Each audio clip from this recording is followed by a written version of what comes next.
So good morning, everyone. Today is day 18, believe it or not, of this wonderful journey of you living by design and curating your life intentionally. As we've gone through the mind and body, where you know how your body works and what to do to bring it to relaxation and calmness, and then knowing what happens in your brain as you behave, right? The feelings that makes your behavior happen. And then this week you are mindfully going to apply all these things, not just for this program, but when it's all said and done into your personal life. It is about the applied piece. I didn't show my face. Let me show my face. The applied piece. Very, very, very, very important. Applied faith, applied action, right? Applied knowledge. These are the things that will get you results. And so today, we are talking about things that mindful people do. If you are mindful, you will pay attention to your system, the body system, the vehicle that carries you. If you are mindful, you will investigate your thoughts and you would realize that not everything your thoughts brings to you is the truth, because we have something called the amygdala. We have all these different parts of us that actually are not seeking truth. They want action, they want to fight, they want to flee, and they want to do all kinds of nefarious stuff with you, cooperating actively into that kind of behavior, right? So we've come this far, and I hope you've made tremendous progress. And even if you haven't, keep plugging into you and doing those things, because it is in doing those things that you will get to that place where you would begin to see the fruits. And some of you have already seen the fruits of your labor. But it is very, very, very, very, very important that you employ these things and then you work with them to make a habit. People say it takes 21 days to form a habit. I am here to actually, neuroscience has challenged that notion. It takes 21 days for you to get those concepts, whatever the habits you are trying to form is, but you have to multiply that by 3. About 63 days, right? Is when now you are getting it, and then add another 2 sets. That is where the habits are formed. Amazing. There is a method to all of this. There is a formula, right? So this first wash is just, the concept is hovering and it's like, oh, okay. The second wash will be, all right, now, it's getting ingrained. And then the third wash is like, okay, now I can wake up and, I'm not going to look at anything. My body's craving this deep breath and, the things I'm supposed to do. Body scan, I feel this tension. And I'm going to body scan my way through to see what is going on. It takes that much. Repeat. And some of you haven't even gotten a grip of the concept and you're like, I've done everything, it doesn't work. No, you didn't. And for those of you who think, oh, I'll catch up when I can, guess what? You won't. Sad to say. We know, sometimes we think we know what we want, or we know things that we are supposed to do. But you know what is sad? Unfortunately, and let me say unfortunately, that thing, that hold on you, that you have not made that conscientious effort. Conscientious because it takes deliberate action to topple that thing down, will dominate. Even when truth is dangled before you, that thing will dominate because you have not built the muscles to pull it down.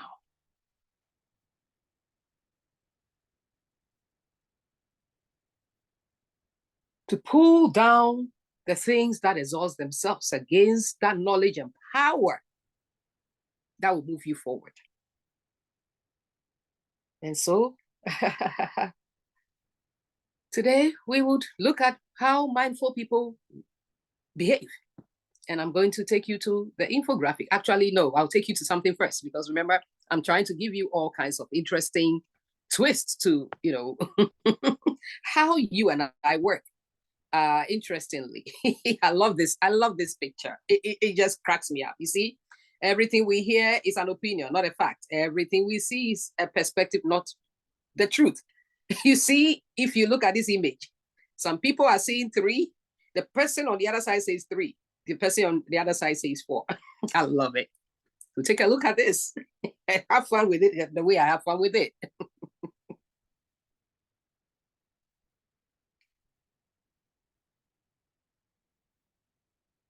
So what do you see? I'll leave it at that, right? And I'm going to pull that one. This is not what you are getting, but I put it out there for you to see. That is why when you are talking to somebody or arguing, it's, you know, they see differently, you see differently.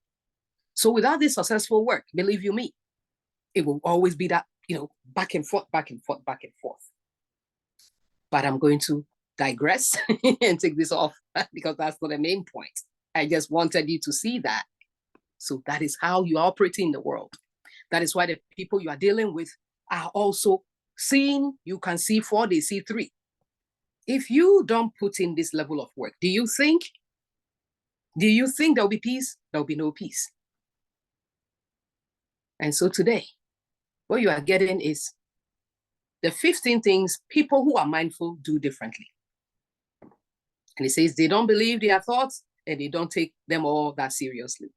They don't try to avoid or deny emotions. See? Very, very important.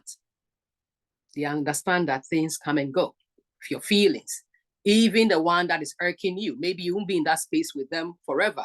The one driving by you that is driving erratically, that you are so worked up on, you don't even know that person. And the person will leave. Maybe they would exit on the next exit. Why do we fret like that? And they say they do one thing at a time. We fool ourselves to claim we are multitasking. And because we do that, we are never in the present moment. Never. And we wonder why we can't absorb a whole lot.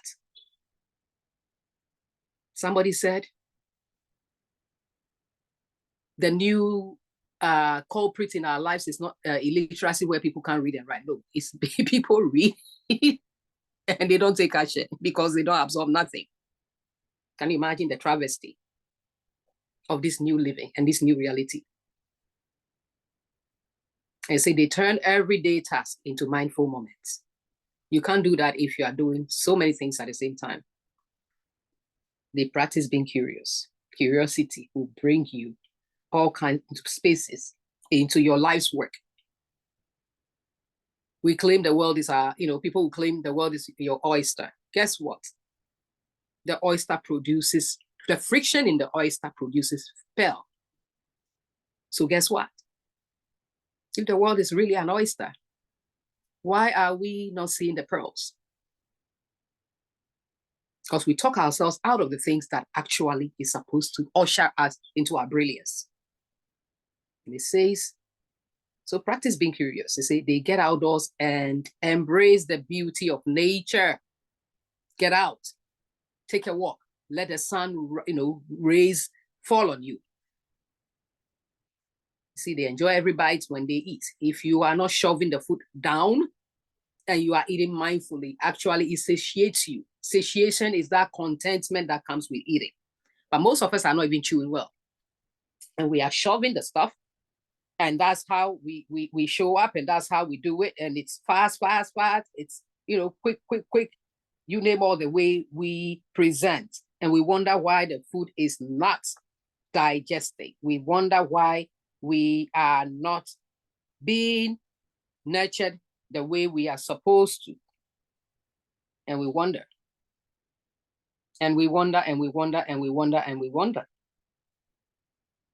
And so I'm telling you, please, all these things you've learned, remember that when we did the halt, we talked about, are you angry or are you hungry? It talk about these things. So be mindful when you even bring up the plate. Are you putting all of that into that display, this space, just for doing that sake, right? Sometimes that's what we are doing. We shoved, it's a buffet, so we shove all these starches and we load it with our eyes. Not how much my stomach needs, right? It says they slow down when reading and truly take information in. There are things I don't read during the daytime. I wake up at the wee hours of the morning. And when it's that quiet, there are things I read just for the sake of meditating on them. Maybe reading it over and over again, or reading and sitting and reflecting. They are fully present when listening without trying to control or judge other people's stuff. You know how you're already running the answer in your head. The person you are doing this to will feel you and attack you. And we wonder why they also speak venom, right? So they take mini breaks every hour when working or studying. The reason is to recalibrate, to reorganize, to reconfigure yourself. And it says they laugh at themselves, right? Laughter is medicine. Believe you me, it releases these oxytocins and all these wonderful chemicals that washes stress away. Laugh out loud. Laugh at yourself. Break through and be free.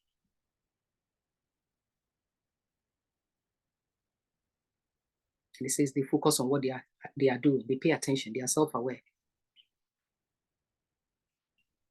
And they also challenge existing beliefs. Can you imagine? And then they nourish their bodies. As I told you, it's no secret. I'm juicing. I'm, paying attention. Bone broth to release all these chemicals and things in our guts. The gut is the second brain. I'm sure you've heard that. The reason is you have more neurons in your gut than even your brain. So if you don't have a healthy gut, you will not have a healthy brain. So flush your system. Pay attention to what you put in. I have my melon and my blackberries waiting to be juiced, and then that's what I'm going to have. The weekend is going to be celery and coconut water. I've shared that already. So do right by you.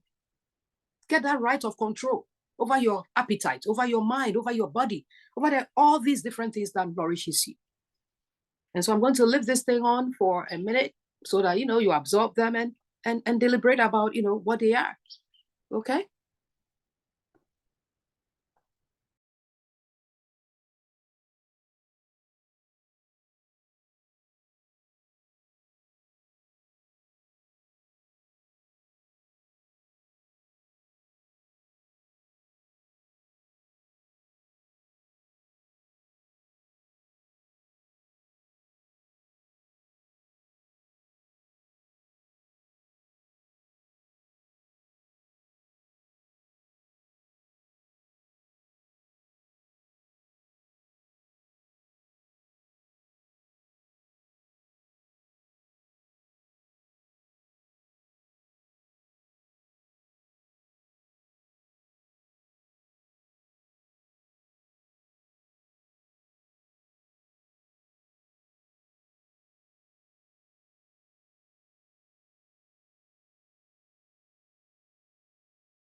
All right, so I'm going to take this off screen, and there you have it. So I believe so strongly that we owe it to ourselves to fix these things, right?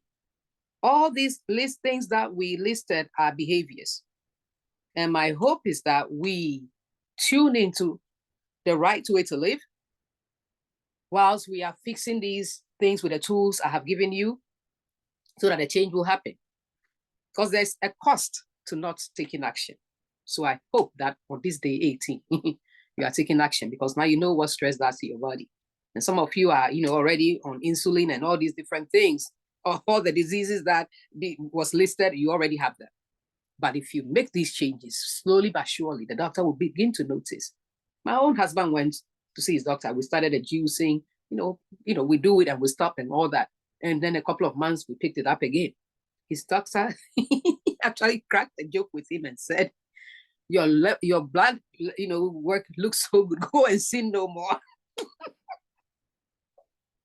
He keeps laughing at it. This morning, he has his celery, grapes, kale, cucumber. The grapes is just, make it a little sweet. And ginger, that's what he's juicing. So if you take action, your body will thank you. Your labs will prove that you are doing something for you. Some of us, we have big talks with no action. And I'm telling you, it's not going to cut it anymore. So I'm going to leave you, and Christine, I'm going to stop the recording so we can have a moment. So I'm going to, let you be because, you have the tools. So there's no more excuse, all right? But have a great day.